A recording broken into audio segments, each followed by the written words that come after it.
Thank you to our patrons, Kyba and Saw244, it means a lot to us that you're supporting us. If you don't mind, I'm going to start this one with a personal anecdote.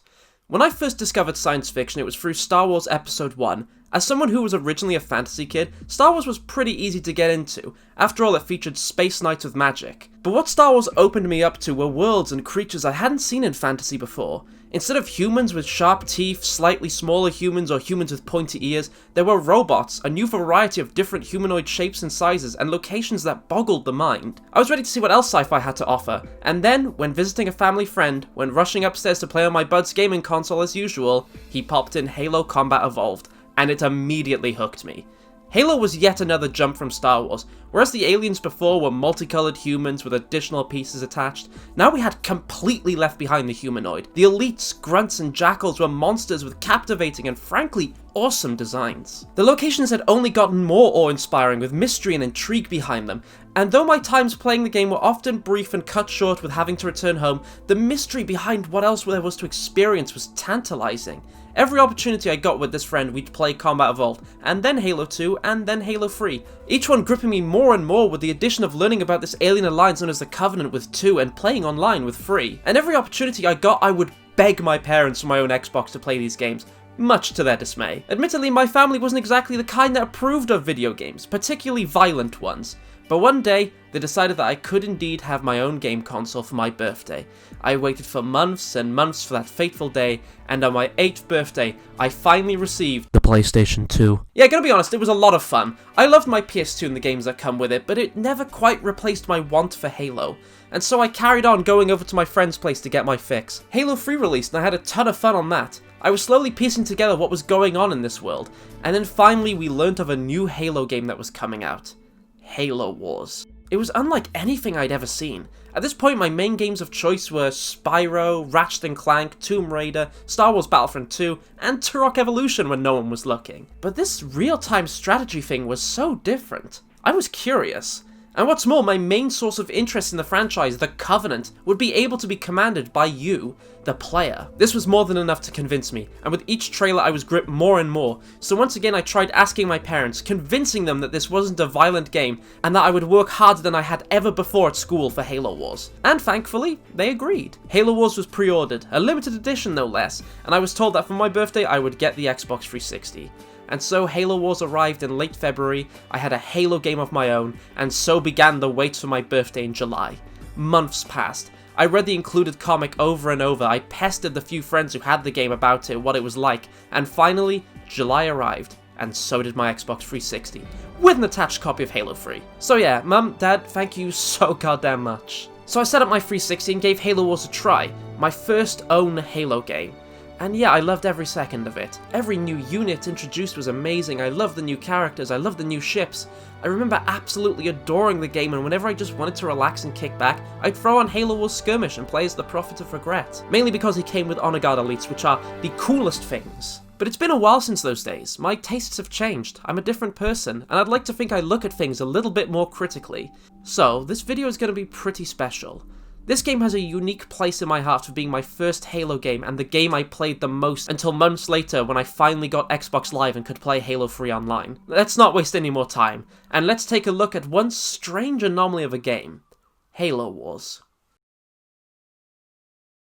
As per usual with this retrospective series, I'm going to begin by talking about the game's development, and I'll be upfront with you, I really did not expect what I discovered while researching. The story of Halo Wars' development is a tragedy that I think I could safely argue was worse than Halo 2's. Yes, the game I talked about basically having the developmental problems of Anthem or the likes probably had the safer and happier story than Halo Wars, but I'm getting a bit ahead of myself. So I want to tell you first about the state of the RTS genre. If there's one thing to know about the real-time strategy genre of games, it's that they are complicated behemoths that require a lot of time to sink into to understand the intricacies. Shortcuts existed for you to snap between your bases and separate squads of units. Each army or leader you chose had a plethora of different unique units and abilities. You need to keep an eye on plenty of locations of interest across the map. This naturally meant that RTS games would thrive on PC, as you had the whole range of the keyboard to activate these shortcuts in an intuitive way, and this is why RTS games were considered to not belong on a console. There's simply too much going on, and too much to manage that can be handled with just a controller,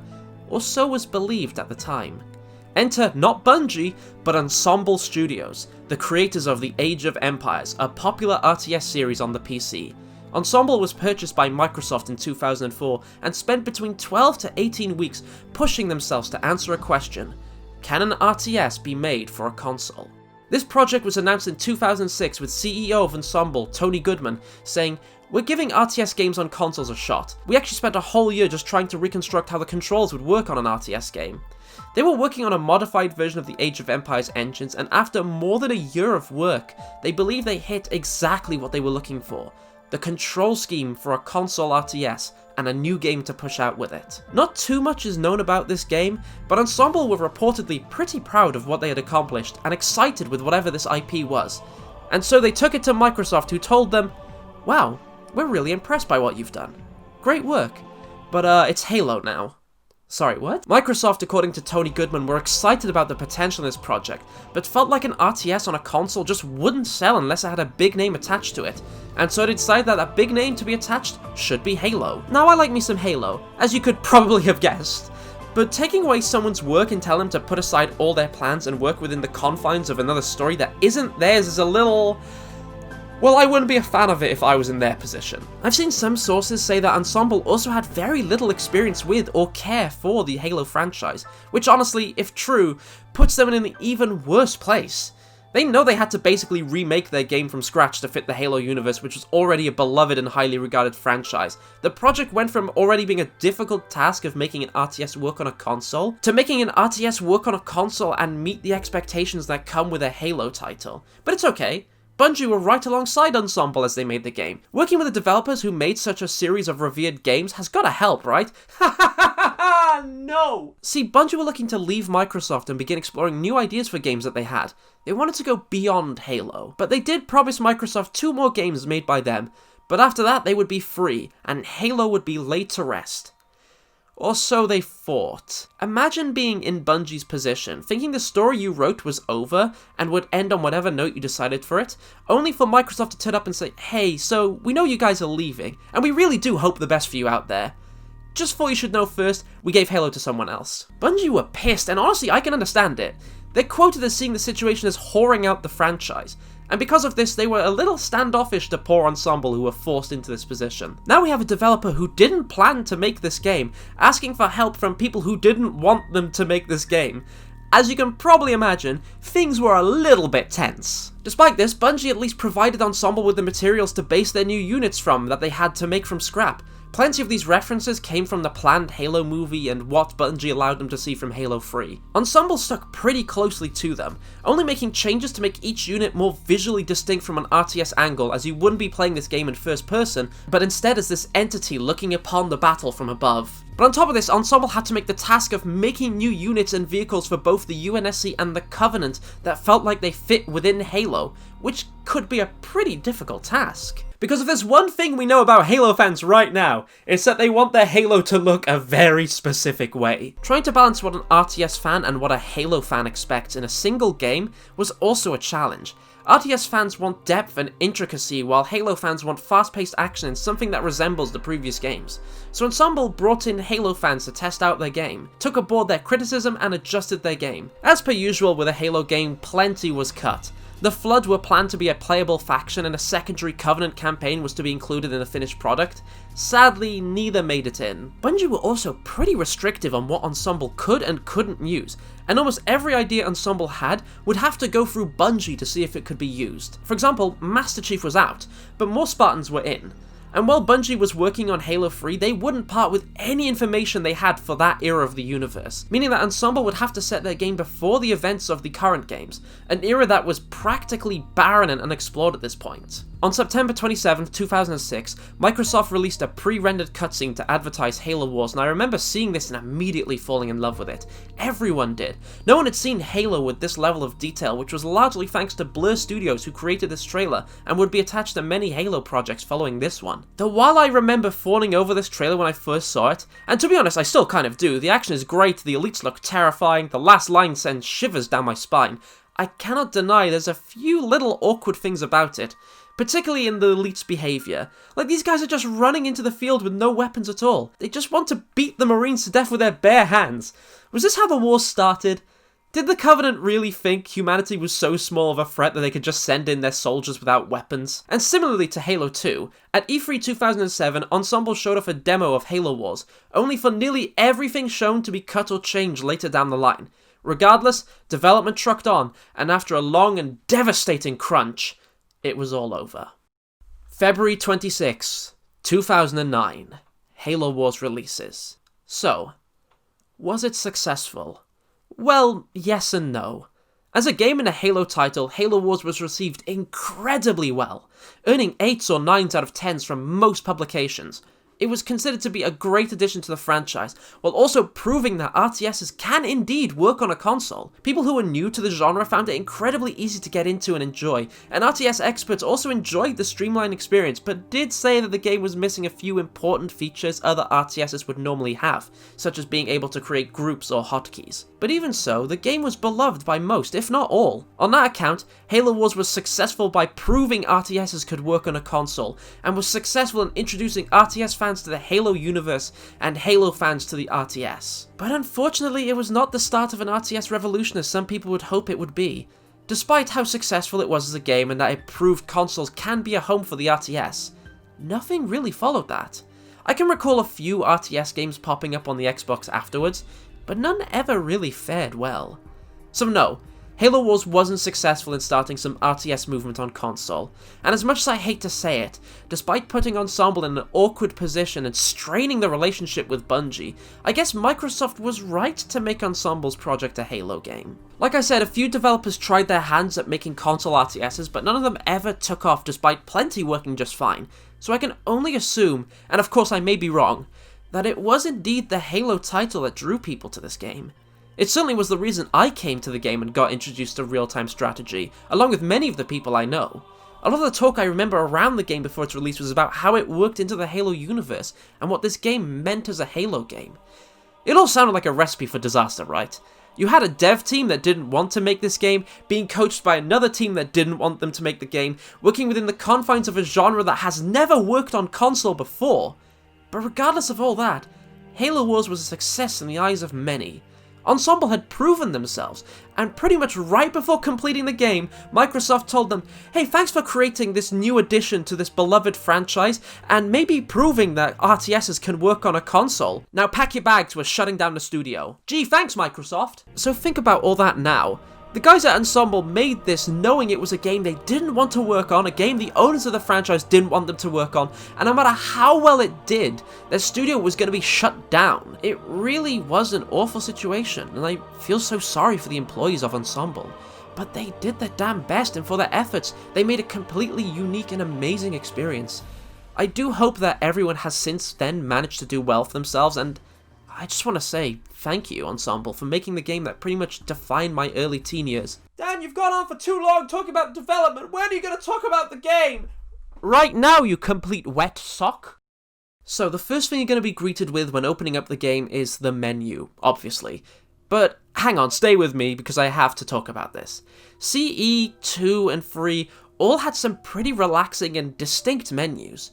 From the view of the mysterious Halo to the iconic blue view of New Mombasa, and finally a recreation of the sights seen in Halo 3's E3 reveal. Each installment had some fantastic visuals, paired with some great music. And for Halo Wars, Ensemble Studios managed to deliver even on this minor aspect. Using a blue-toned version of the Blur Studios created reveal trailer immediately draws in comparisons between the previous games, but more importantly, in my opinion, the music is absolutely spot on. I'll talk more about this particular melody later, but just know that this theme here is probably my favourite in the entirety of Halo, and yet it wasn't even composed by the legend Marty himself. This was done by Ensemble and manages to feel entirely its own, and something that belongs in Halo. Remember this, I'm going to come back to it much later. The menu also offers plenty of little additions such as a Halo timeline which offers a brief history of the Halo universe, and you can unlock more points in the timeline by finding black boxes scattered around the campaign. And I can imagine people want me to talk about this, so yes, let's talk about the campaign. The first thing that happens when you load into it is a brief tutorial, and if you're like me and you haven't got a clue how an RTS works, you need to play this, otherwise you're going to be completely clueless. It's a pretty basic introduction to the controls and abilities you'll have access to as you play the game, teaching you how to select all local or specific units, how to move them, and what kind of units are best to use against another. Halo Wars employs a rock, paper, scissors method to combat. Typically, infantry units are beaten out by vehicles, vehicles are beaten out by aircrafts, and aircrafts are beaten out by infantry. There are some specialist units that are an exception to the rule, like hunters are great against vehicles, hellbringers are great against infantry, but generally almost everything in the game will follow this basic rule, and it's a rule that has seen both sides of the coin when it comes to opinions. It's very simple in comparison to other RTSs like, look at this. It's something that some die-hard RTS fans have said is too simple, but as someone who can barely grasp what an RTS is, I like it. It works especially well for an entry-level RTS. There's also the ability wheel, which can give you access to devastating attacks that will obliterate the enemy, and incredibly helpful utilities that can heal up your army when it's taken too much damage, or drop in ODSTs on a select point. And if you miss the tutorial for it, you're gonna suffer. I know this because I'm the dumbass that skipped the tutorial when I was younger, and didn't know how to heal my troops. I know, I'm a fool, leave me alone. But completing this tutorial and starting up the actual campaign will greet you with another cutscene, once again wonderfully animated by Blur Studios. Captain's report, February 4th, 2531. 5 years. 5 long years. That's how long it took us to get Harvest back. So we're shown the war for Harvest with some wonderful visual and a new look for both the Marines and the Elites. The Elite look is pretty solid, harkening back to the look of CE but with more detail. Also, I'm a massive fan of these new Marines, and I wish we got to see more of this design because you ain't gonna be seeing it much from the angle you'll be playing the game at. Regardless, Ensemble and Blur did a really good job staying within the visual style set up by Halo. Wars, once again, sounds and looks like a game that can perfectly slot into the series. Why am I bringing this up? To refer to in the future. But what this cutscene is basically setting up is that the Covenant and humanity have been fighting over Harvest for 5 years, and it hasn't been going well for humanity. But somehow humanity has managed to win back Harvest, which isn't exactly something I'd expect. And the first I've ever heard of humanity taking back a planet without the Covenant itself shattering like it did on Earth. And here we're shown the ship that will be the central figure and home for all our characters and units, the Spirit of Fire.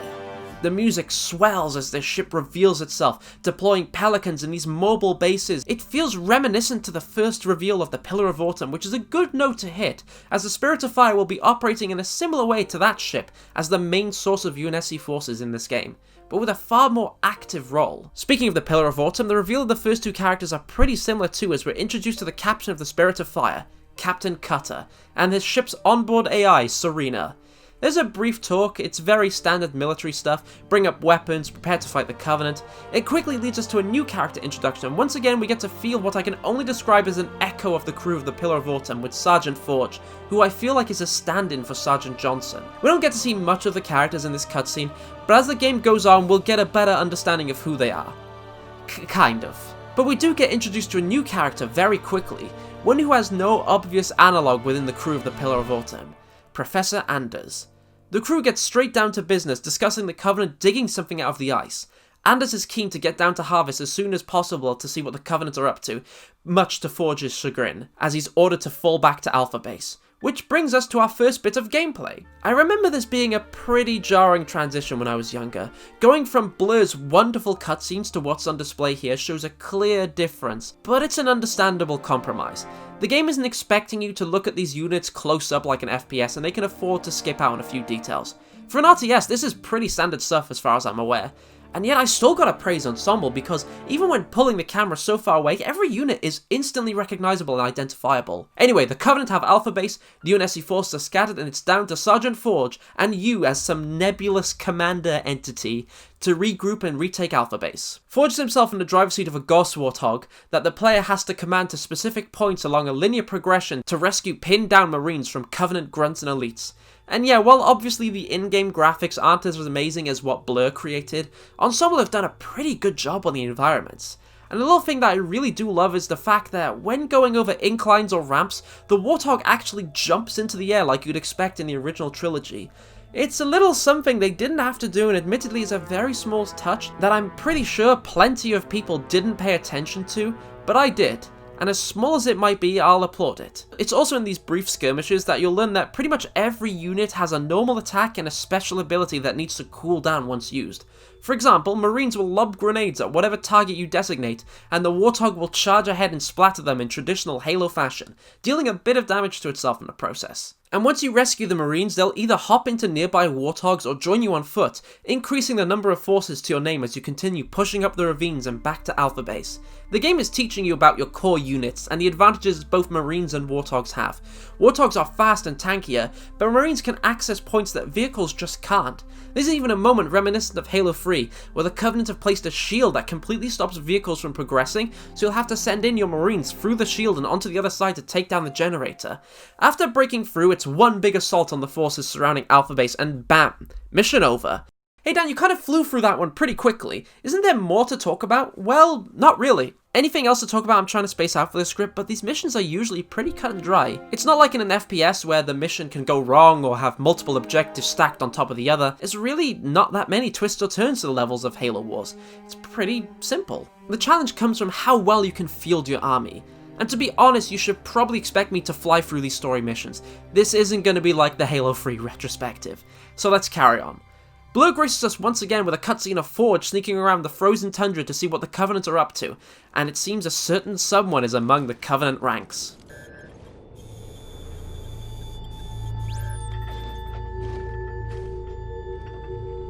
The Hierarchs grow impatient. We can delay no longer.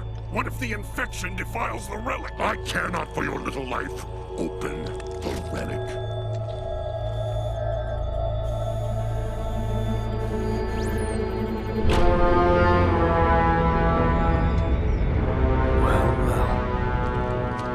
Open sesame.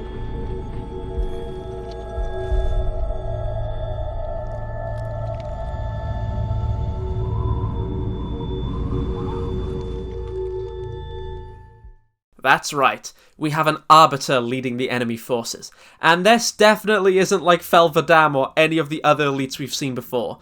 This Arbiter is far taller, far more imposing, and clearly lacks any sense of camaraderie or kinship with his fellow elites. And he has just as ridiculous and imposing a name to match his presentation.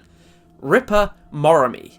No, seriously, his name is Ripper Morami. That's like the elite version of a name like Sol Bad Guy or Rex Power Cult. I love it. Anyway, Ripper slinks away and Forge reports back his findings to the Spirit of Fire. There's a proper introduction to Anders as a character here. We get to see she's taken the observation deck of the Spirit of Fire as her own laboratory, and she likes the view and left it in a messy state as Cutter has to weave and climb over the Professor's scattered instruments on the floor. Anders is keen to get down to Harvest and look into whatever the Covenant are digging up into personally, and we get a small character moment from Cutter showing he clearly cares about his crew, saying that at the slightest sign of danger he plans to pull Anders back. Meanwhile, back inside the Forerunner relic we see a familiar face. The Prophet of Regret. His appearance is brief. All he really does is demand that Arbiter destroys the Forerunner station, saying they've learned all they need to from it. And there's a little character moment between Ripper and Regret, as the Arbiter clearly doesn't approve of destroying the work of the gods, but Regret is more than happy to desecrate the station, as long as it means keeping it from falling into the hands of humanity. And so Arbiter reluctantly agrees, and we move on to our second mission. This is the introduction to base building. The game gives you the basics of what most buildings are for and how to use them. Barracks train infantry, vehicle depot for vehicles, airpad for aircrafts. But most important are your supply pads and reactors. Supply pads give you a gradual income of resources which you'll be using to buy or upgrade your units. Meanwhile, reactors will give you access to higher levels of upgrades or units. The more reactors you have, the more dangerous you can build, but each one will cost substantially more than the last. And with limited sites to construct these buildings around the base, it's down to the player if they want to prioritize being able to build more or build better. It makes for some pretty interesting gameplay that I understand is probably unanimous for most RTSs. But hey, I guess I'm just patting the back of the RTS genre then. Whatever. I'm also really fond of the animations of the base construction. The mobile base deploying ships and the base itself looking perfect for Halo. And the little animations of the Marines being dropped off by Pelican and cheering as they arrive. Oh, I love it. Halo Wars has managed to maintain the character of the Marines, which is something I honestly wasn't expecting. And now I really don't want them to die in a game where I'm expected to send them off to their deaths and just replace them. And now that mini tutorial is complete, Alpha Base's lockdown is lifted, and you can now send the Marines off to their deaths and replace them if they die. I don't wanna. You'll have to fight your way to that Forerunner relic Forge spotted earlier, and it's here that you get to learn about cover. The UNSC and Covenant can hide their infantry behind fortified positions to increase their defense, but lock them into defending an area unless they're ejected from cover. And you're gonna need it, because here come the Jackals, sniper anti-infantry units. But you know what Jackals aren't good against? Like a whole ton of Scorpions. There's something weird about this, getting access to Scorpions on the 2nd level. The Halo player in my head is baffled. It's just as powerful as you'd expect from one of the UNSC's strongest vehicles, but it's not the most powerful vehicle in this game. That comes later. The major thing this mission teaches is how to approach objectives, because you could just rush to the Forerunner relic, but there's plenty of Marines under fire from Covenant forces around the map that you can go and rescue to receive additional troops, and also Covenant bases that you can take out to create your own bases on top of the allocated plots. That is going to help you a lot with deploying troops faster. Not gonna lie, I'm starting to struggle as I'm writing this script. I can already feel how fast I'm gonna fly through this, so just bear with me. As the team reaches the Forerunner artifact, Professor Anders reaches out and activates what looks like a map, only getting a brief look before the Covenant are back at it again. Heresy! Remove this filth! Take cover! And so with Anders and Forge cornered, you're given a new toy to rescue them. Say hello to the Grizzly. This is our first real look at what makes the Spirit of Fire such a special ship. They seem to have the go-ahead to customize and experiment with whatever they want, and the Grizzly is Sergeant Forge's own upgrade to the Scorpion tank. A completely new unit that hits twice as hard and feels like a complete beast. This thing just cuts through coveys, gives me those Halo 2 bridge vibes again. Even the Hunters, the Covenant's designated anti-vehicle unit, just gets slaughtered by Grizzlies. I feel like this is something that really sets apart the Spirit of Fire from other ships, and gives it and its crew a bit more character.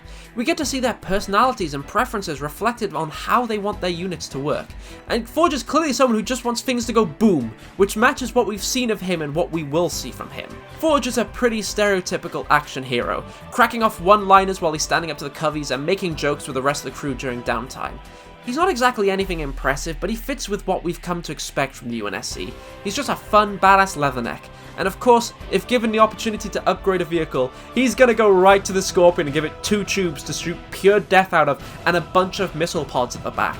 Even other characters seem to regard them with an eye roll at just how ridiculous they are. After Grizzlies roll over to Anders and Forge, it's time to fall back to the bridge and get out of here.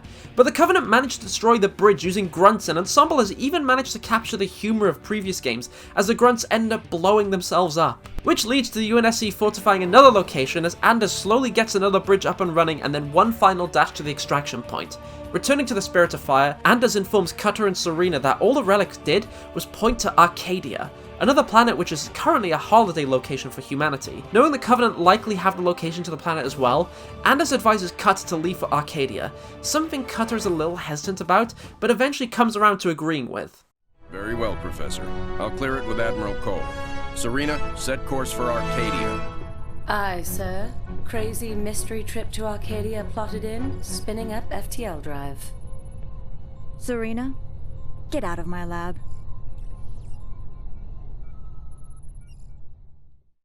This is something we get to see a bit more of later, but I might as well talk about it now. Like I said earlier, Serena feels like just the Spirit of Fire's Cortana, but it quickly becomes evident that her sarcasm is a little less friendly banter, and more like actual attempts to antagonize people for her own amusement.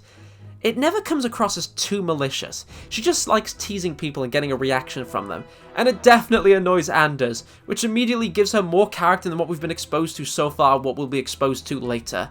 We'll get to that further on. Cutting ahead to sometime in the future, the Spirit of Fire arrives at Arcadia to find the planet is under attack, and the few forces that are there are losing against the Covenant. Many ships such as the Texas and Armstrong have been taken out, while ships like the Pillar of Autumn Yep, there it is, the Pillar of Autumn itself, one of the few pieces of original trilogy names, items, or characters that made it into this game. They'll come back to help later, but for now, let's have a look at how things are going on Arcadia.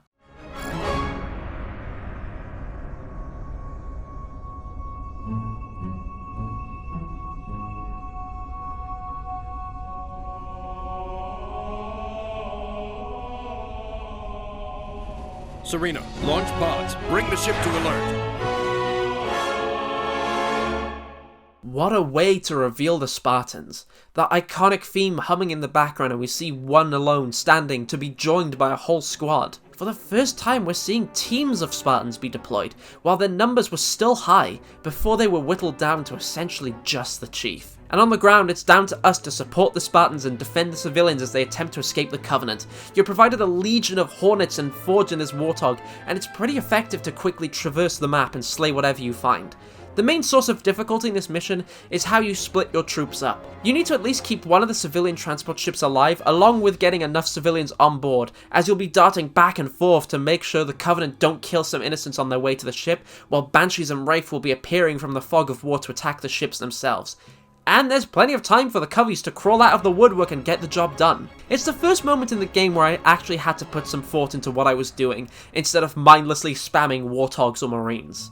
Having Spartans nearby definitely helps, and these guys are beastly as you'd expect. They can take and dish a ton of damage, but they're pretty much rooted to the spot for now. However, once the transport ships are safe and leave, the next mission lets you take control of these legendary soldiers. The Covenant are chasing down Forge and his men, and no extraction is available for now. They'll have to hunker down and take out whatever they can until they can be retrieved. This mission was a tiny bit of a challenge for me, especially due to the fact that I really don't like losing troops and I spend way too much time trying to upgrade everything to its maximum potential. The Covenant can arrive from two separate paths to come and take out your one and only base. Meanwhile, on the far side of the map, they have their own base set up and a mega turret placed off to the side. But there's plenty around to help.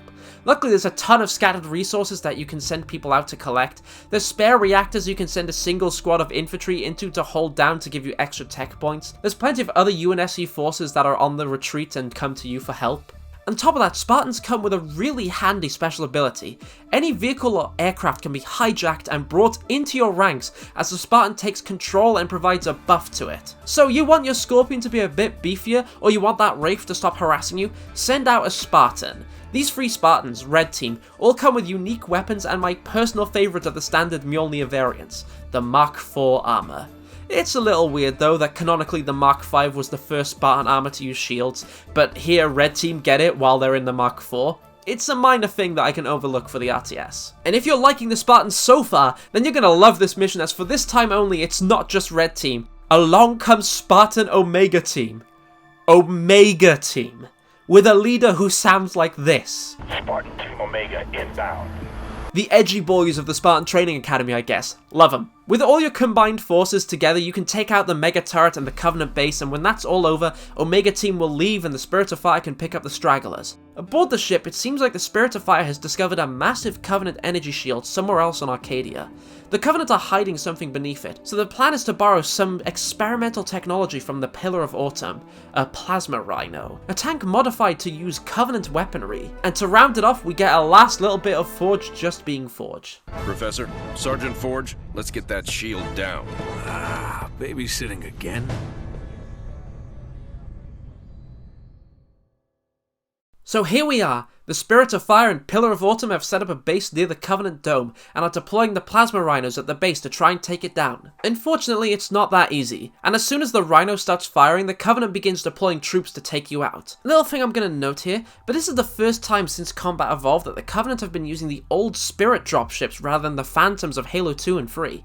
It's a pretty good way to set up the time period by using older vehicles. So now comes another mission which actually challenged me once again, as I had to lead the plasma rhinos to their allocated spots, all the while protecting them from Covenant dropships and Banshees on the way there, and making sure that any of the others around the maps actually stay alive. Listen, I'm not a smart man. There's probably RTS geniuses out there that would have no problem figuring out the fastest way to get the perfect units for the job. I'm not that. I just made a ton of Warthogs to get to these places as quick as possible, with a few AA units to take care of the Banshees. It was a tiny bit of a hassle, especially with how out of control things can get if you look away for a few moments. Blank space? Alright, I'll check on my Rhino and oh my god! And on top of that, the Covenant also introduced a completely new unit, the Locust. Oh boy! This thing is a long-range nightmare, a building killer that essentially acts as a mini Scarab. Just visually, I love these Covenant walkers. I could easily see this on the previous Halos or the Ark. It perfectly fits within the style, and using them with a Spartan is just a ton of fun. It's a sniper vehicle. It took me some time, but eventually I got all the plasma rhinos in position, and the shield was taken down. There's a fun little section where you also get to completely raise the Covenant encampments with the Spirit of Fire's Mac cannons, and then we move into the shield. We briefly step away from all this to see what the Covenant are up to. It looks like Regret has met with Ripper in person. We get to see what they're planning. It's here we get to see a few tiny hints about Arbiter's character. Regret noting that he had a troubled past, and the Elite pulling out his custom energy swords in the presence of Regret, putting all the honor guards on edge. Some lore tidbit, producing a weapon in front of a prophet was a big no-no for the Covenant, so Ripper was breaking a law here and the honor guards were ready to kill him for it. But Arbiter privileges, he can get away with it. Wherever they are, it's clear Regret wants something from within this planet, but cannot get to it. Realizing that if he captures one of the humans who followed him to Arcadia, they may be able to help the Covenant access whatever they want here, so the Arbiter is sent off on his mission. But something I will note here, when Arbiter says he will take all the Covenant forces to face humanity, Regret adds that that would leave them defenseless, and he almost makes it a point of urgency to destroy humanity in order to deal with some other threat. Now, this was only guesswork back when the game released, as despite alluding to something interesting, a potential threat to the Covenant, we had no clues or ideas as to what this might be. Our best guess then led us to wondering if the Flood was active on more worlds that the Covenant was fighting, but now with the benefit of a certain other game, we know just who Regret was talking about. And now it's back to the crew of the Spirit of Fire. What was that?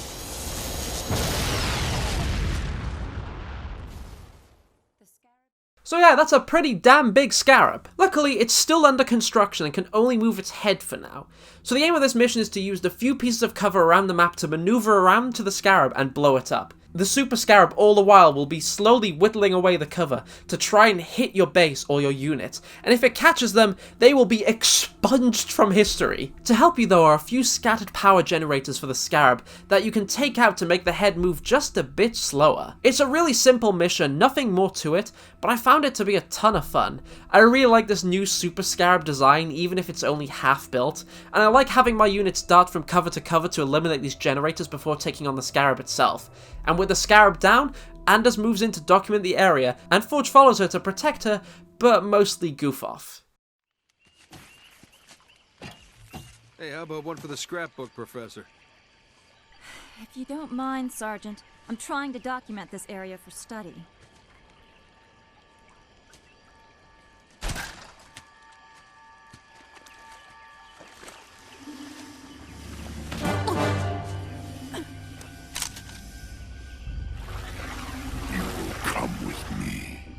Why don't we put the lady down and talk about this man to freak?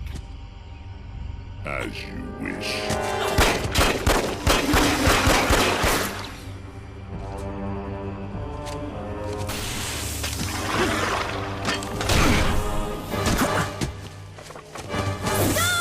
Anders, get out of here! I'll come quietly if you let him live.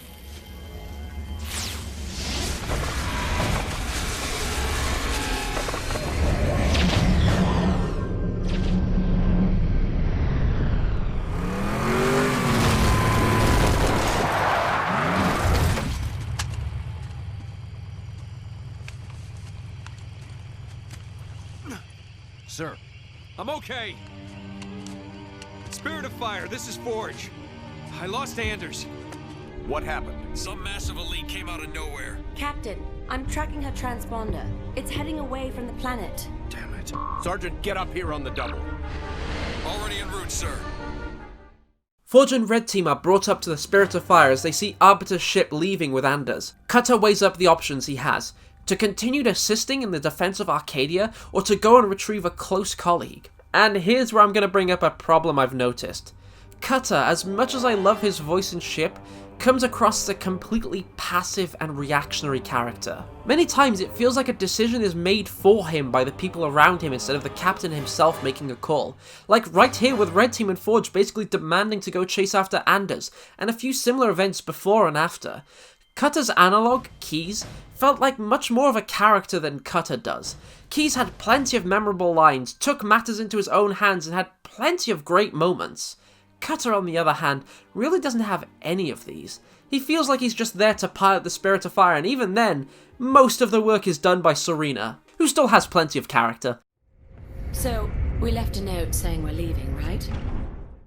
Anyway, the Spirit of Fire abandons Arcadia to rescue Anders, to make sure whatever information she carries doesn't fall into Covenant hands and to stop them from whatever it is they want to do. So the Spirit of Fire chases the Covenant ship all the way to... Where the... Is that the Flood? Is that the Flood right there? It's got big old tendrils and squiggly little tentacles. That's the Flood! Oh, just gonna jump ahead? Not acknowledge that? Sure, okay. Take a wild guess what we're gonna be fighting at the start of this mission. If you said the Flood, then you are dead wrong. It's actually the Brutes. Yeah, there they are. Brutes. With their brute shots and brute choppers. Definitely Brutes. Situation normal. All is... Hold on. Something's... Movement! We've got movement all over! This is Echo! Help! Help! They've breached our... Ah!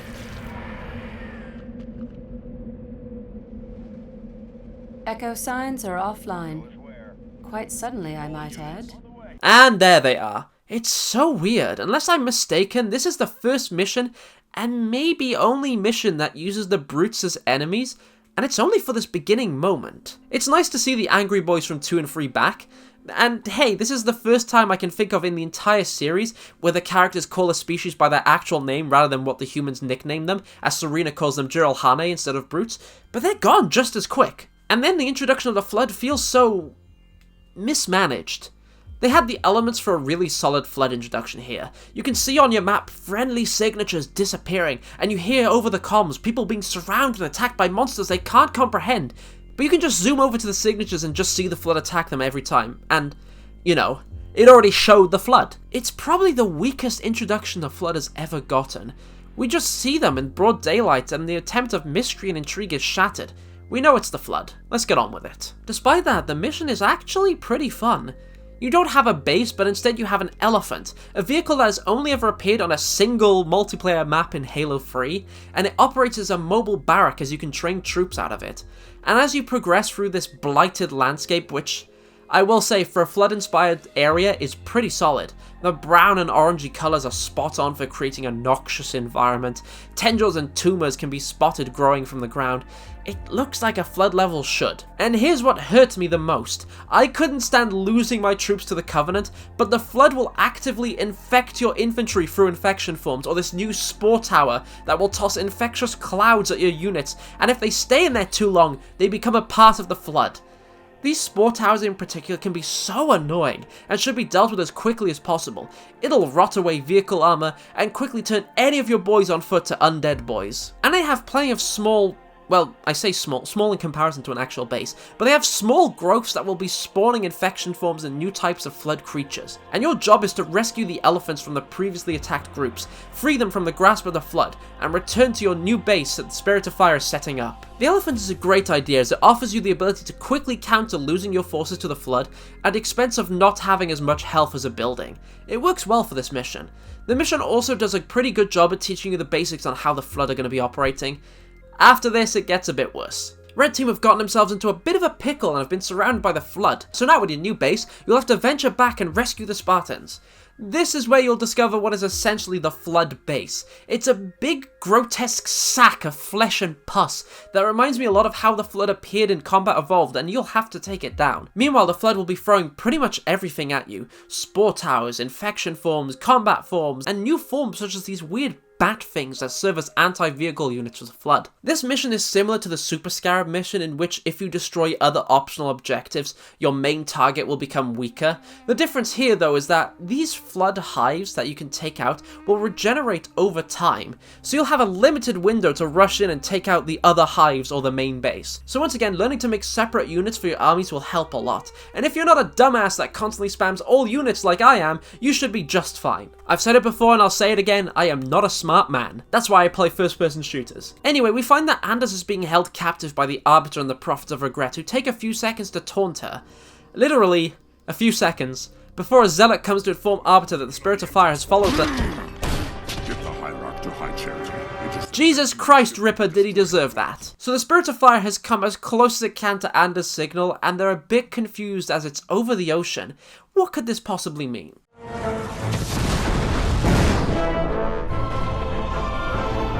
Serena, Captain, we've got company. Yep, that's pretty much on par for Forerunner technology. So it turns out the planet is hollow, and this is a passageway to the other side. But before the Spirit can descend, and as much as they're trying to resist the Forerunner systems pulling them in, they have plenty of men still out on the field. So Forge's job is to retrieve the squad still out there surrounded by the Flood. You're on the clock to break through the Flood forces and rescue the scattered Marines, and breaking through some of these is going to be a bit of a nightmare as, of course, the Flood still have plenty of spore towers and just tons upon tons of these infected bird things. Thankfully, there is something you can use to help you out with the time. There's a specialist vehicle called the Gremlin that you can build, and if you discover these Forerunner pylons, you can use them to EMP the structure to weaken the tractor field sucking in the Spirit of Fire and grant you a bit more time. After securing the first two teams and returning the final one to the base, all of the crew of the Spirit of Fire are back on board, and it's time to descend through the planet. There's some pretty impressive shots that just reinforce the majesty and power of the Forerunners. The Spirit of Fire is a massive ship, yet shots like this clearly show how insignificant humanity truly is. But this nice, quiet moment is going to be broken when the crew realizes there's still plenty of Flood on the hull, and it's Forge's job to get rid of them. And it can be pretty annoying because there's plenty of Flood hives that just respawn after a short time. The only way to get rid of them is to cut down the Flood hives and wait for this Forerunner bug zapper to pass over the ship. But the bug zapper can only get rid of inactive Flood hives, so you'll be darting back and forth cutting down these hives. And it's best to get your men inside these bunkers, otherwise their health is going to get destroyed. Hornets are your friend. They fly all over the place and cut down things quickly. It's a simple mission with a few annoying moments when you forget a single Flood hive on the opposite side of the ship. Moving on.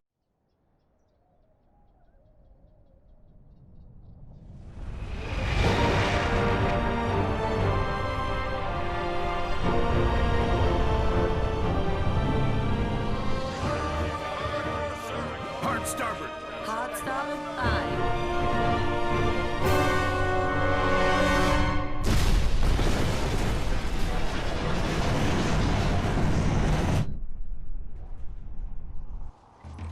Captain, they are charging weapons. Battle stations. Bring weapons online. Tell Forge he's not done out there yet.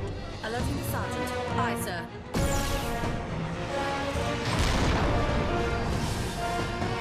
So, am I the only one freaked out by the fact we're inside the planet?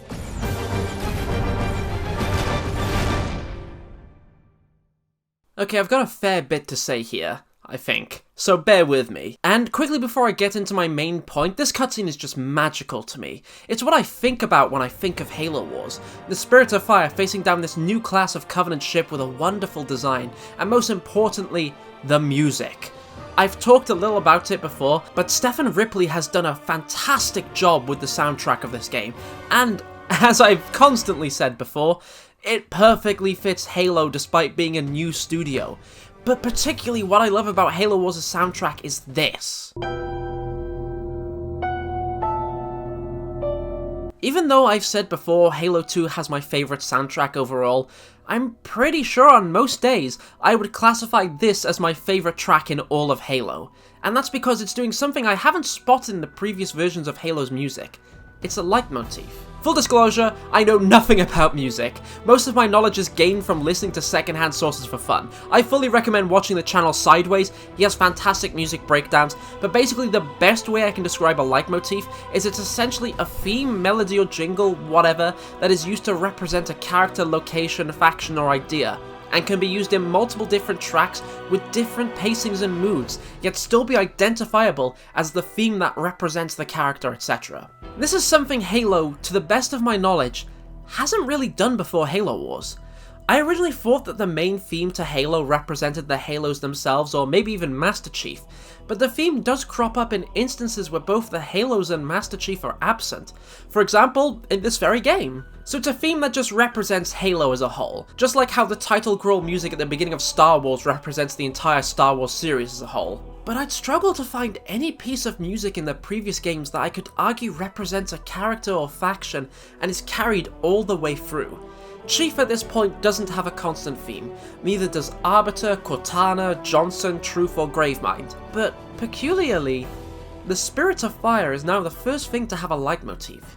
Sure, I think there's a case to say that this theme may just represent Halo Wars as a whole, but the first track that uses this jingle is literally called The Spirit of Fire. It helps give this ship an identity, and I think because of this musical addition and the fact that Spirit of Fire is constantly watching overhead and supporting the player with everything it needs throughout the entirety of the campaign, it makes the ship have more of a presence and character than any of the other ships in the series. Now don't get me wrong, I love the Pillar of Autumn, I love the Forerunner to Dawn, and I love the Shadow of Intent. But the Spirit of Fire is absolutely my favourite ship for this reason. It's the most clearly defined, has the most personality, and has the most presence of any of the ships so far. And this particular track, Freaked Out, just sends chills down my spine as the Spirit of Fire bursts from this Forerunner tunnel into the open and back into action to face down this Covenant destroyer. I love the Spirit of Fire, and I love its theme. And it's something I wish Halo did more of, and I'm thankful it kind of does later on. Give things reoccurring themes. This is something I understand not everyone is looking out for or even cares about, but I like themes. I like leitmotifs. I'm happy to see Halo dipping its toes and coming up with something so incredible, and yet, like I keep saying, it's created by another studio and by a different composer. Great job. Dan, shut up about the music! Talk about the game! Right, geez, I finally had something to talk about. Anyway, the Spirit of Fire has entered the inside of the planet, revealing it's a Dyson sphere. The destroyer is sending troops to land aboard the Spirit of Fire, and the engine for the ship has been critically damaged. So Forge needs to lead a repair operation and repel any Covenant boarding parties. This is the main introduction to a brand new unit, the first mech of the series, the Cyclops. It's a building buster unit that can be used to heal vehicles and friendly buildings also. So you're gonna need them to repair the ship's engine as Forge jumps back and forth aboard the Spirit of Fire's hull, fighting off jackals, grunts, hunters, and banshees. It's another quick and fairly simple mission. With the Spirit of Fire now inside the planet with the Covenant, Arbiter decides it's about time to get on with the plan, and so he uses Anders to activate the Forerunner panel to reveal surrounding them is a fleet of ancient ships with enough power to completely eradicate mankind and provide the Covenant the means to completely destroy any foe that gets in their way. As Arbiter and the elites marvel at the fleet around them, Anders uses the teleport? The prison is a teleport. Okay. And she knew that. How? It's weird. I don't understand. Whatever. Anders is on the surface because she said surface.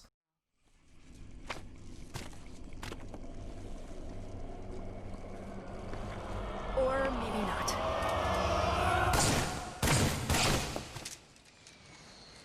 Lady, I haven't got all day. You want to be rescued or not?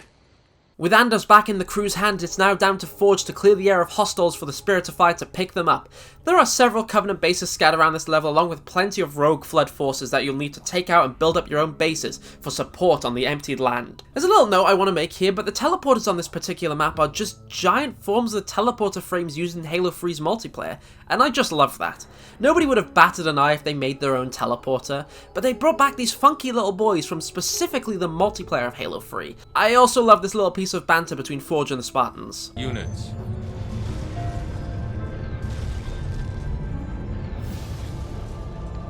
All units. Need a hand? Show off! But the best part of this mission is easily the optional objective.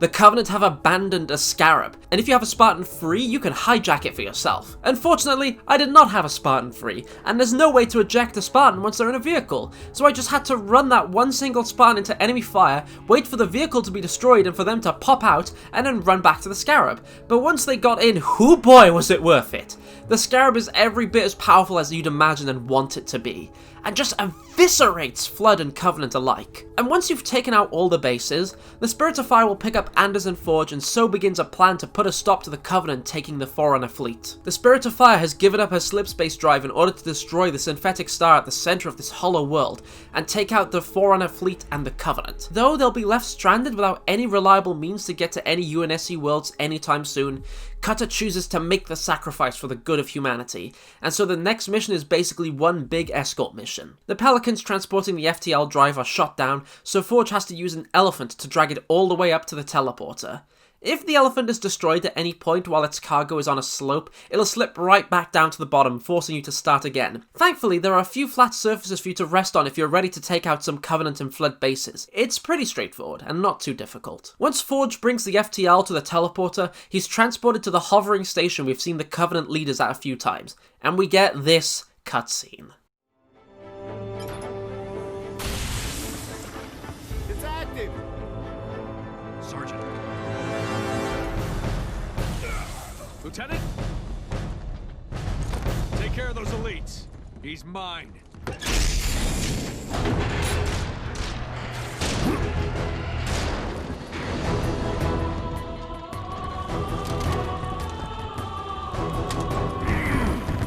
Let's go.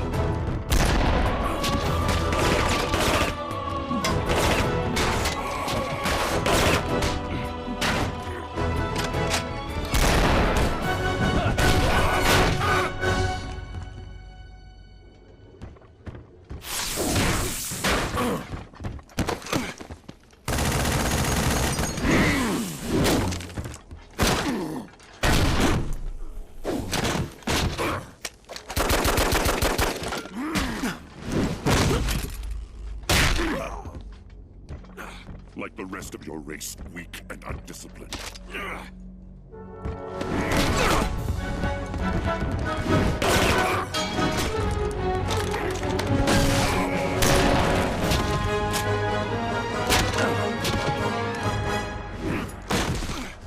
There will be no female to save you this time. Look me in the eye and say that. As you wish. My face will be the last thing your pathetic eyes ever see.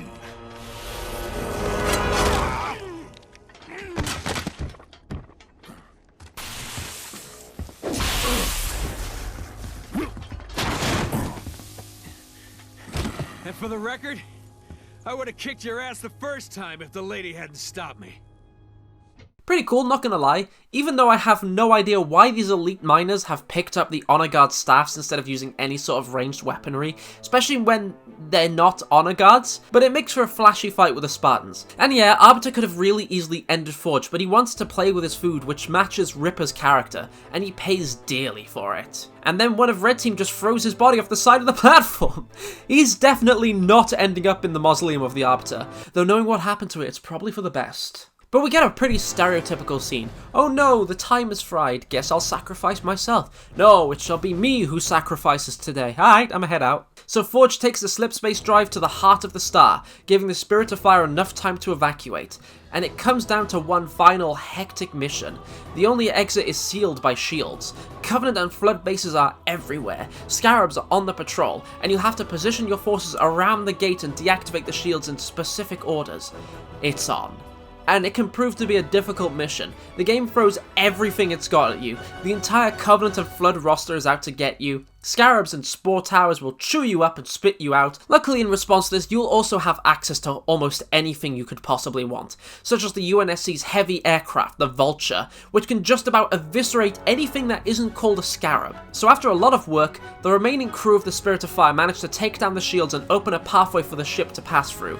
But there's not enough time to escape the planet, so Anders comes up with the brilliant plan to fly right past the internal sun, using the speed gained from slingshotting around it to orbit back around and fly through the hole and out of the planet. Serena teases everyone about how ridiculous the plan is, but with a few stern words from Cutter, she manages to find the perfect path to perform the maneuver, and off they go.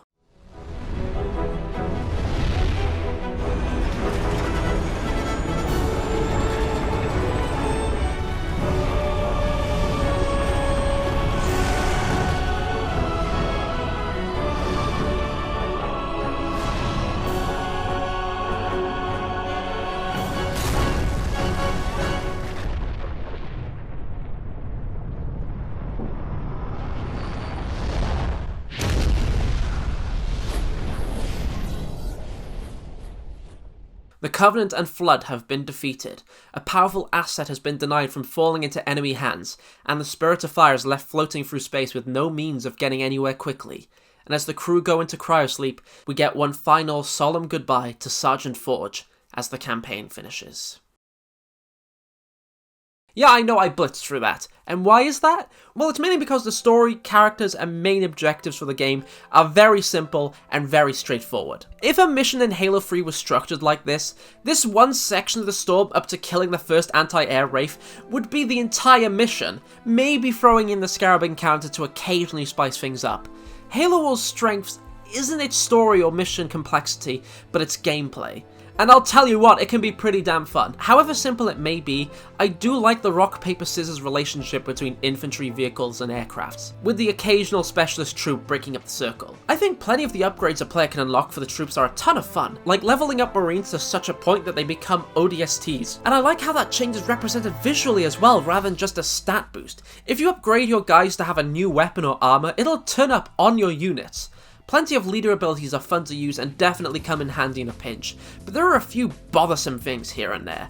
First and foremost, plenty of time can be spent waiting for resources to generate just to unlock that one thing before you start pushing, and it can take a hell of a lot of time. Especially if you want to unlock a new upgrade, so you have to get a new reactor, but that costs so much resources to build a new one or upgrade, and on higher difficulty every second counts, because every moment you're not spending money on more units or attacking, then your enemy likely is. I also found it to be a bit of a hassle to control your units, and I do understand where RTS experts are coming from, where they'd like to appoint units to a certain squad so you can cycle through them. The amount of times I spent fiddling with the local units function just to try and get the right troops, or accidentally taking away a Cyclops from healing my building because his toenail clipped into the selection circle, is far more than I'd like to count. Another really annoying thing about the game is that I'm almost positive units can clip through one another, but plenty of times they just won't want to, and that leads to so many occasions of units just getting stuck on each other, and a charge or retreat can be completely screwed over. Like, imagine your base is under attack,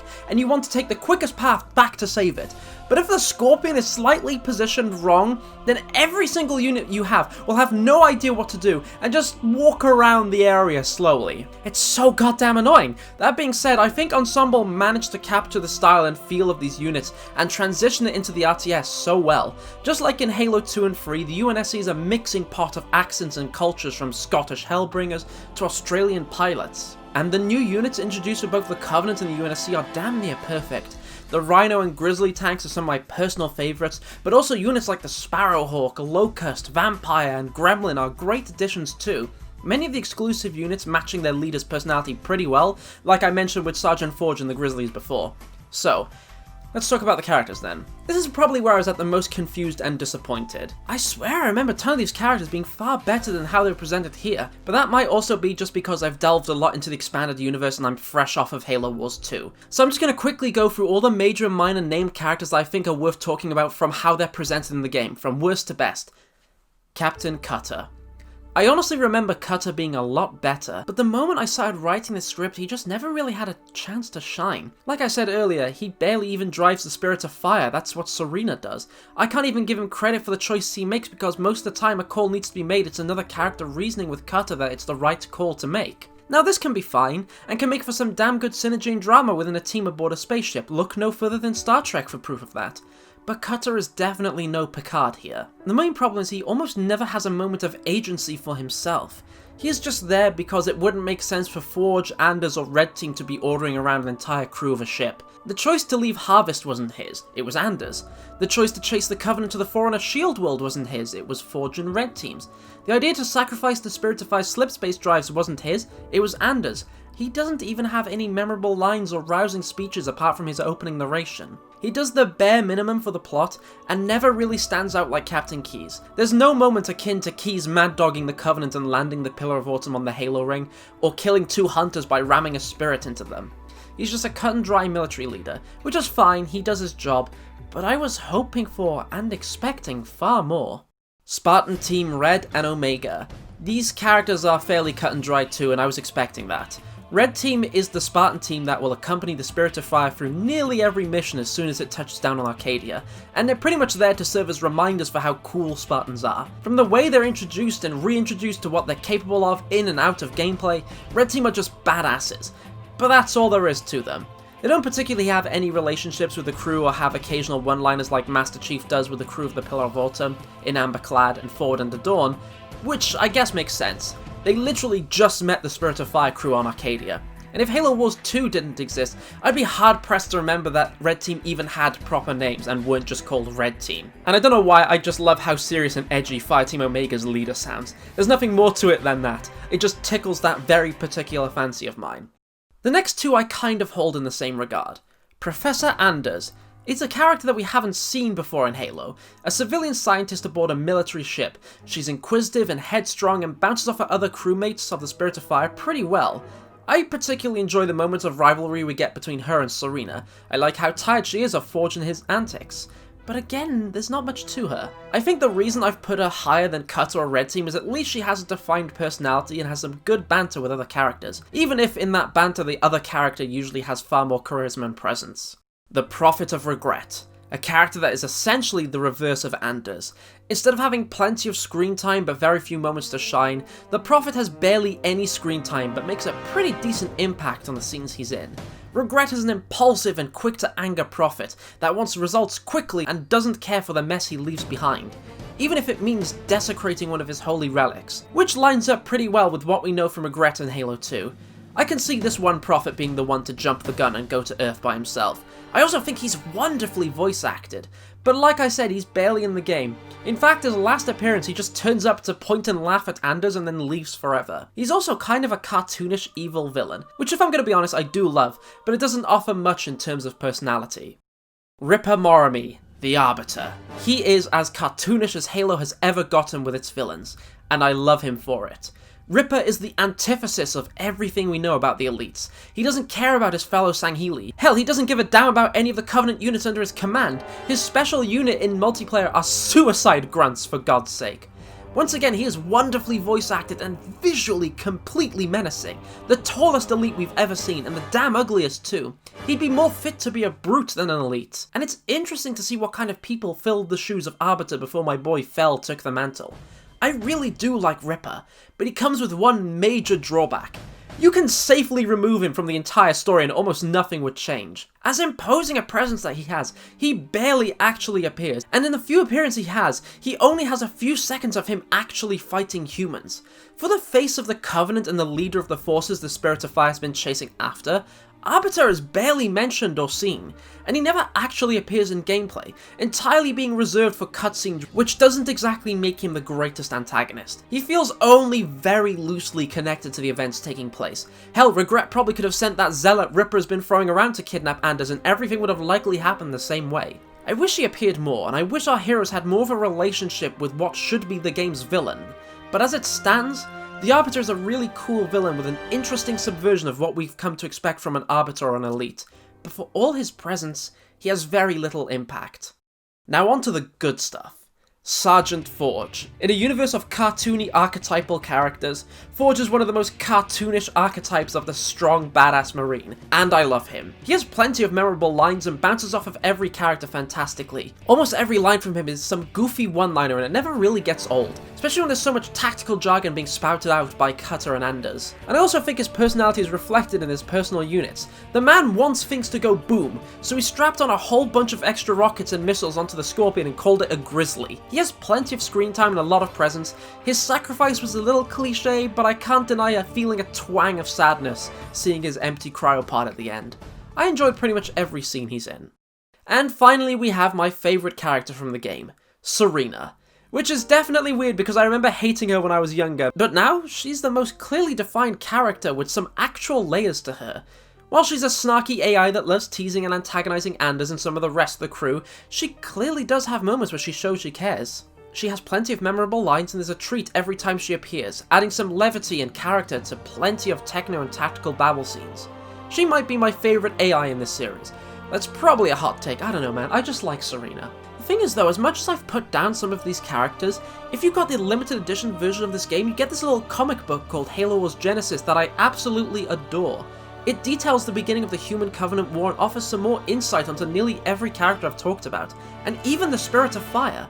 The Spirit itself used to be a colony cargo ship that delivered schools and equipment for settlers on new planets, but since then it has been converted into a powerful weapon of war, explaining how the Spirit can fit so many troops in deployable buildings. We get to briefly touch on Cutter's home life as we see he has a wife and daughter on Reach. Oh no. We get to see Forge in action as he boards a downed UNSC ship, the Prophecy, to shut down its AI to stop the Covenant from finding Earth. We also get a line here that I always associated with Forge. 5 promotions, 3 demotions. He's a man who's out to do what he thinks is right, the consequences be damned. We get this touching scene where he rescues these irradiated Marines from the prophecy, and when Serena tells him they're all gonna die from radiation poisoning and there's nothing they can do, Forge himself takes care of the dying Marines and tries to raise their spirits before the end. We briefly get a glimpse of Anders' life as a civilian scientist studying ancient alien ruins before being kidnapped by the secret police of the Halo universe, ONI, to help study the language of the currently secret alien threat, the Covenant. She becomes the person who eventually deciphers what the Covenant are doing trying to exterminate humanity, and even how the Covenant works internally, and manages to identify the role of Arbiter among the Covenant, which brings us neatly to Ripper Morami, a Covenant Ultra who was regularly sent on missions to quell uprisings until eventually trying one of his own, attempting to take the life of his own clan leader but inevitably failing. He was stripped of his honor and rank, sentenced to prison, expected to die as the other inmates tore him apart, only to rise up, spark a whole riot by himself and just do a whole lot of damage. It was this rage, this savagery, that drew the Prophet of Regret to Ripper as he made him Arbiter, and seems to personally have Ripper under his thumb. It's a good little mini-story to brush up on the characters. I just wish we had more of what's in this comic in the actual game. More hints to Anders' rivalry with Dr. Halsey, creator of the Spartans. More of Cutter's family. Hell, more about Ripper and how much of an actually awful elite he is. As for the story, I do like it, but it has its problems. I wish we got to see and know more about Harvest. Setting the beginning of your story on the first planet to ever make contact with the Covenant, and also the first planet that we know of that isn't Earth, to repel a Covenant invasion, is a pretty great start. There's plenty of stories to tell here. Except Halo Wars isn't keen to tell any of them and quickly has Arbiter and Anders lead the Spirit of Fire to Arcadia, leaving behind Harvest for a far less interesting planet. Arcadia is fine. It's pretty interesting to see the Covenant attack a more urbanized environment than what we saw of New Mombasa in Halo 2, but only one mission focuses on that Covenant assault, and the rest goes to pretty standard RTS stuff. Finally, the last location, the Dyson Sphere, offers up some potentially interesting and breathtaking environments. It's just a shame that an RTS can't really exploit that beauty. Like, imagine in an FPS looking up and seeing the planet curving around you at all sides, just like the Halo ring of old, but much bigger. As interesting as it looks in the few cutscenes we get, the camera is driven downwards to face the ground and focus on the troops and ignore the sky. It's an obvious limitation that comes with the genre, and I can't blame the game for that, but it is a shame. There's also plenty of moments that feel brought out of nowhere in order to resolve a conflict quickly and get to the next part of the story. It feels like Ensemble knew that Anders had to get to the Spirit of Fire to warn Cutter about the Forerunner fleet and offer a plan to use the slipspace drive, but there really wasn't a way to get her out of her cell, past Arbiter, and escape through all these elite honor guards. I mean, I think they're honor guards. The armor doesn't match, but they do have what an honor guard's supposed to. Yeah, so it feels like they quickly came up with a solution that her weird little jail cell is also a teleporter? She was able to talk the entire time she was restrained. What if she just said the magic word that turns it into a teleporter earlier? Arbiter and Regret wouldn't have had their fleet. Hell, why didn't they use her to activate the fleet as soon as they got her instead of pointing and laughing at her? Surely hearing the Spirit of Fire has arrived is a good excuse to activate your fleet instead of waiting to activate the army of death machines until the one ship that might possibly stop that from happening is gone. They can't stop you if you do it right now. Do it, you fools! But I think the biggest problem with this story is the Flood. They really don't need to be in this story. If they were absent, nothing would change. Their introduction is poorly handled in comparison to CE 2 and 3. No explanation is offered as to why this is an outbreak on this world, and the Covenant themselves don't even seem to recognize them as a threat or even talk about them. Why are they here? It just feels like they were only included because, at this point, the idea of making a Halo game without the Flood seemed alien. Every game up until now had the Flood, so of course you have to include them. Story-wise, I would have preferred if we didn't have the Flood here, but I can't deny they offer a nice change in gameplay that can often lead to stressful encounters. And there's a ton of new Flood variants to marvel and be repulsed by. And that's really the perfect summary of Halo Wars. I think in terms of gameplay it's a marvel. Despite my complaints, the fact that an RTS works this well on console is an astounding achievement. It's easy to pick up and offers a ton of ways to play with units that look fantastic and have a lot of personality. But in terms of story, it's a bit of a letdown. It's the most simple Halo story we've gotten so far, even more so than Combat Evolved or 3. Let's not even start comparing it to 2. But I also think that plenty of lore and unit additions to the Halo mythos are fantastic. Every vehicle feels like it can and would exist in the Halo universe, and I'm disappointed that at the point I'm currently recording this, no Halo Wars weapons, units, vehicles, or aircrafts have been included in a future Halo title. As I've gone on constantly, the music is magical. The Spirit of Fire is my favourite UNSC ship. Halo Wars is almost perfect. It's just massively let down by its narrative. And I don't even think it's a limitation of the genre. Surely RTSs can do better, right? We can have character moments and logical plot progression in RTS, so why can't we have it in Halo Wars? Well, the game also offers quite a bit more than the story mode. The multiplayer is where I spent a lot of time as a teen, and it's almost as fun as I remember. There's multiple game types, a plethora of maps with a number of themes, but most importantly, it has 6 leaders, 3 UNSC and 3 Covenant. The Arbiter, the Prophet of Regret, and some brute chieftain we found lying around. He's not in the story, but his little dossier card I got with the limited edition says he was there, it swears. I like his armor. The UNSC play pretty much just as they do in the campaign, except, of course, some units and leader powers are limited to specific leaders. Cutter has the Elephants, Forge has the Grizzly, Anders has the Sparrowhawks. But the Covenant also come with unique units as well. Arbiter uses Suicide Grunts that I briefly mentioned earlier, Regret uses Honor Guards, actual Honor Guards as well, not these elite mages playing pretend, and the Brute replaces every elite with a Brute and comes with a Brute Chopper instead of Ghosts. The Covenant are quite different to play too. I feel as if their units start weaker, but their abilities and upgrades offer far more than the UNSC does. You can even deploy Covenant leaders to fight, like you can have Arbiter running around and killing people, which I guess doesn't leave any excuse for why he wasn't in the campaign. The Covenant also don't use reactors or something like that to unlock tech points. Instead, all you have to do is build one temple, and within it you can unlock the next tech level when you've gathered enough resources. Also, gonna say here, I love how the Covenant bases look. It's perfect. It's exactly what I'd imagine a temporary Covenant outpost to look like. I also like that the Covies teleport in buildings, making the Spirit of Fire that bit more special as the UNSC solely rely on it while the Covenant can get their reinforcements from God knows where. But while the UNSC typically have stronger units, you can turn the tide with the Covenant if you choose to build a Scarab. Jesus Christ, yes, you can actually build and command a Scarab. 2 Scarabs, in fact. They take up a ton of space on your population limit and cost a hell of a lot to make, but they can unexist things just by looking at them. Even Spartans. There's also something small I want to note, but the multiplayer side for the Covenant includes these little things, Engineers, which are Covenant units that are meant to have appeared in the games before, but they kept getting cut for one reason or another. But here they are, the weird flying squid boys are here in all their glory to heal up your troops. What I also really appreciate is map variety. Not just for locations, but how you can interact with the maps. This is something I think the FPSs at this point had only barely touched upon. In Halo 3 for a few maps you could pull on a lever and some doors and windows would open. But in Halo Wars sometimes the map is already occupied by other forces outside of the UNSC and Covenant. There are Flood maps where if you want base slots you'll have to take out Flood bases and even Insurrection bases on some maps. As a lore nerd, this is insane to me. If you didn't know, before humanity began fighting the Covenant, they were fighting a civil war as a group of colonies had broken away from the United Nations and started the Insurrection to fight against the UNSC. Human-on-human combat. And we've never seen it or even heard whispers about it in the FPS, but here it is in Halo Wars. Insurrection bases. Bad guy humans. Well, I say bad guys, it's more morally grey. They're bad guys here, that's what matters. But on top of that, there are shield walls you can activate and deactivate, cover and buildings you can take, and my personal favourite, Sentinel factories, where you can spend resources to get Sentinel reinforcements, including a new type of Sentinel, the Super Sentinel. There's plenty more to do in the game as well. In the campaign there are optional missions that will pop up in a sidebar as you slowly complete them, and most will offer you a skull upon completion. The skulls are still difficulty and gameplay modifiers, but adjusted to fit within an RTS, like the Sickness Skull removing 50% of all hit points on all player units, and the Boomstick Skull which introduces a 5% chance that a defeated enemy will explode and deal damage to its allies upon death. But there's also fun skulls like the one that makes Scarab shoots rainbow beams. But on top of that, like I said earlier, there are black boxes scattered around the map that once collected will add an entry to the Halo timeline on the menu.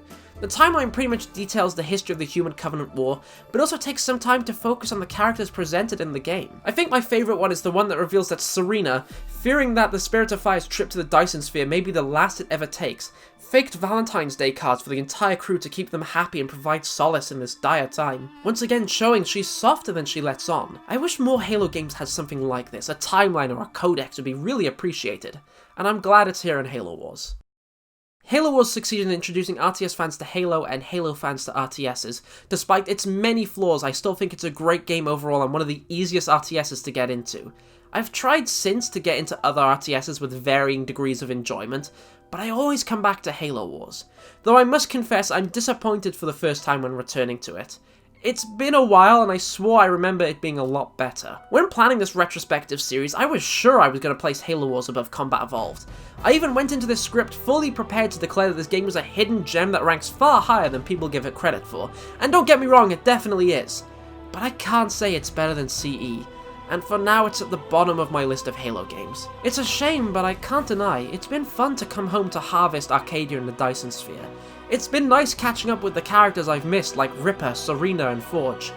And for all its faults, it tells an entertaining and simple story, while adding to a wonderful, detailed and fascinating world. And I hope everyone who used to work at Ensemble are proud for what they've managed to make here. There's no justification for what happened to them, but they persevered and created something worthy of continuing the Halo storyline. I've admittedly got no clever title here quoting the game, so I've got no corny pun to end on. Just know that Halo Wars is a flawed but thoroughly enjoyable game that, just like Combat Evolved, did the impossible and brought a genre to consoles that no one thought belonged there and managed to make it work. And though it's been said that nothing came from Halo Wars' accomplishment with that, I think I'd argue otherwise.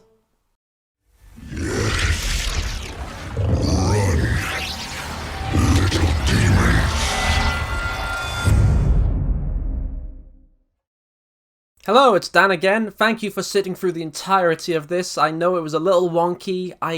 Going through mission by mission for an RTS just doesn't fit as well as it did with the FPSs, but I hope I've made something you enjoyed. Yeah, it was weird to return to Halo Wars, but I had a lot of fun making this, and I hope, like I said, you all enjoyed it.